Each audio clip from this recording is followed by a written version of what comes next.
Tentara Rusia mengklaim berhasil menghancurkan peralatan dan pangkalan tentara bayaran Polandia di arah Saporosi. Rekaman detik-detik penghancuran ramai beredar di Telegram pada Jumat 4 November 2022. Dalam keterangan unggahan disebutkan tentara bayaran asing menetap di bangunan tempat tinggal warga sipil.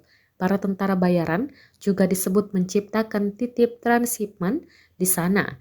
Mereka ditemukan oleh pengintaian dari pesawat tak berawak Rusia. Menurut koordinat yang diterima, artileri Rusia berhasil mengenai akurat peralatan, mobil, dan tentara bayaran. Dampak serangan berupa kepulan asap tebal dan ledakan juga terekam kamera drone Rusia. Ракетными войсками